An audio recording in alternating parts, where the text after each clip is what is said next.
Eisenstein. I'm delighted to be here today with Hale. She's the chair-elect of AFP International, as well as the Chief Development Officer for the Anchorage Museum. Welcome, Anne. Hi, thanks, Amy. I'm so glad you're here. We're going to talk about a couple of things today. First, we'll start talking about your role at AFP and the strategic planning process that you're going through. And then I want to talk to you actually about working in small shops, something that a lot of our members are interested in. Yep. So first, talk about the strategic plan and what's going on at AFP. Sure. Well, AFP has a strategic plan right now that sunsets at the end of this year. So it's time for us to take a look again at where we think we want to be down the road. So we're instituting a strategic planning process to do that. But at the same time, we started saying to ourselves, you know, we really need to take a look at our vision and mission and guiding principles for AFP so that we have a call to action for the association that people can really get behind, feel passionate about, one that inspires other organizations and people to join us in our work. So that's what we're really focused on right now. The first 6 months or so, we'll be working on the vision and the mission.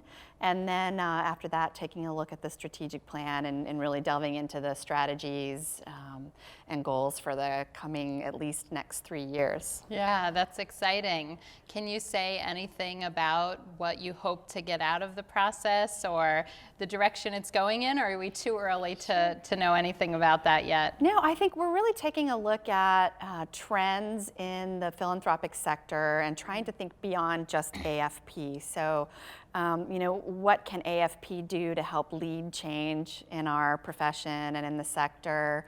What do our members need as well, but what does the general community need? So we're really, we're looking at some of those big issues like, the underdeveloped study and, what can AFP do to help remedy some of those issues that we're all facing? And we're looking at trends internationally and really trying to take a step beyond just our membership and knowing that anything we do will benefit our members, but it's also really about philanthropy.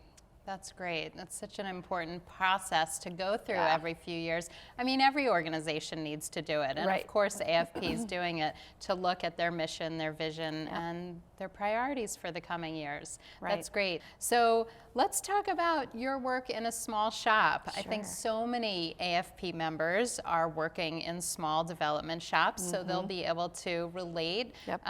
Tell me about your work at the museum as a chief development officer and any other roles that you've had recently. Yeah, well, working in Alaska, most of the nonprofits are very small. Many of them have only one development person.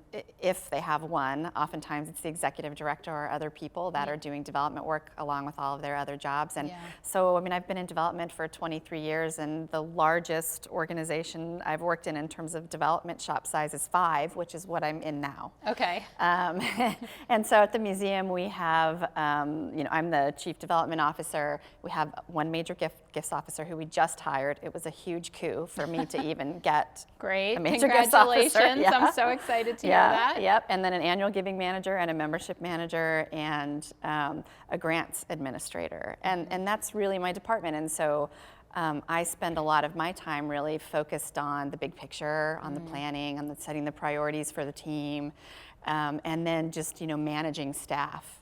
Very little of my work is like direct asking, but I'm so lucky to have that major gift officer now to be able to do that and to make sure that we're doing what we need to be doing. I always felt like we were missing the boat on major gifts because I was not dedicating the amount of time to it that we needed to. And so, we really needed to get our ducks in a row on that and figure out how to prioritize and do the things that really count. I mean, you talk about major gift programs all the time. And we needed to do that. So how did you make that leap? I mean, I think that that's something that a lot of nonprofits struggle with. They have maybe a grant writer or an event planner or that development director. And how do you make that decision and have the confidence? What went into your decision-making process, right, to make the leap to hire that first major gifts officer? Well, some of it was, I just knew that we were never going to make any progress beyond where we were on major gifts if we didn't have somebody who could focus their time on it for the majority of the time. And I went to my CEO and basically said, I know we need to raise more money. This organization has amazing goals and things we want to accomplish, but you as the executive director and our board shouldn't ever expect that we can raise much more money doing what we're doing without additional help. Yeah. And I had to be able to back that up with numbers. Yeah. So I did a lot of forecasting and looking at our donor base and saying, here are the number of prospects I think we would have. Here are some, potential gift tables, and here's how much we might be able to raise with a new person in place. Yeah. So it was that combination of just gut instinct saying we needed to do this, but also backing it up with the numbers. Yeah, I think that's really important. From time to time, I'll get a call as a consultant, somebody who's interested in doing a capital campaign, and they want to raise 5, 10 more times than what they're doing, but not dedicate any additional staff or resources. Exactly. And it's just, you've been working hard all along and you've been raising $1 million or $2 million, but now you want to raise 5 or 10 million, right, but you don't think that there's going to be anything else involved. So I'm so glad that you were able to make that leap. So what are some of the challenges that you've faced working in small shops?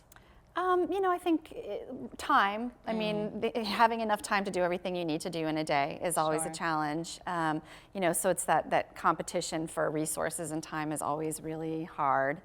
I think also oftentimes, at least in my experience, when you're in a small shop, in a small nonprofit, sometimes with boards that aren't really sophisticated about development, that can be challenging as well, and that they don't necessarily see you as an expert or treat you as an expert or take your advice about development. So they all know more than you do about that. How do our members overcome that? What do AFP members who are facing those struggles? Do you have any thoughts on that? Well, I mean, I think it's reading, it's knowing best practice, and it's being confident enough to say over and over again that you know what best practice is and you know this is the right thing. Yeah. And if you can't do that yourself, it's bringing someone like you or a Simone Joyeux or some other consultant in who can help back you up on that. Yeah, but I think one of the helpful things of AFP is that they do provide a lot of those best practices and statistics and facts and figures and data to back up and support those development directors. Right. So hopefully, maybe sharing some of those reports with your board members or your executive director. That's true, and I have done that absolutely in the past. The Ready Reference series is a great series, and I've used it a lot. I've pulled articles from the Resource Center and said, this is what people outside of Alaska say is best practice. Right.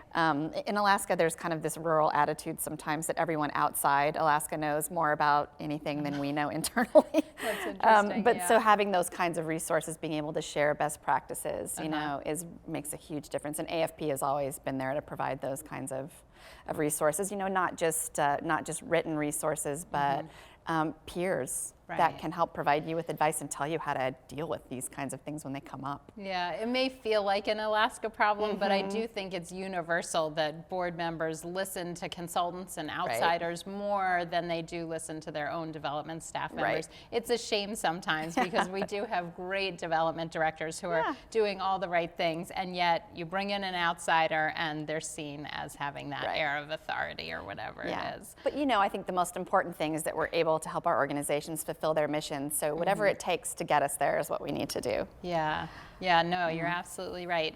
I'm curious, one of the challenges that I've experienced as I travel around the country and work with different boards is that some of them in more rural parts of the country feel like there's not enough donors to go around, or all the nonprofits in the area are competing for the same donors. How do you deal with that? I know that you've worked with several small nonprofits in the area, and I would imagine there's not a big population. Right. What do you say to that? Yeah, well, I think in Anchorage, it's definitely that way. It's a small community, and there are a lot of generous people, but many of them give to multiple organizations, as is common in a lot of communities.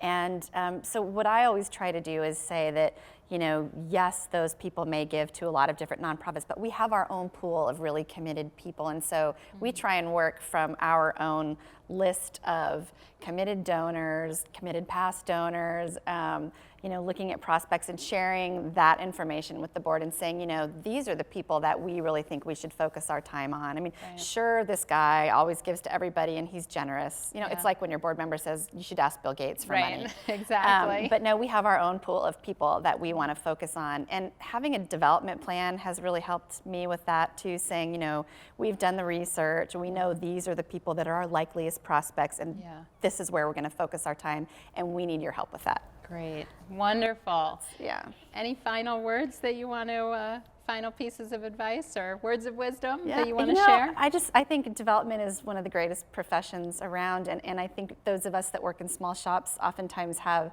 like opportunities to work really closely with people in a way that, you know, maybe even sometimes people in larger shops who really specialize in particular things don't get to do. And so, you know, it's a great thing. You just have to stick with it. Yeah. Stick with it would be my advice. Perfect. I think that is persistence, right? Exactly. Perseverance. Wonderful. All right. Well, thank you so much for being here. Thanks I really for having appreciate it. Oh, thank you.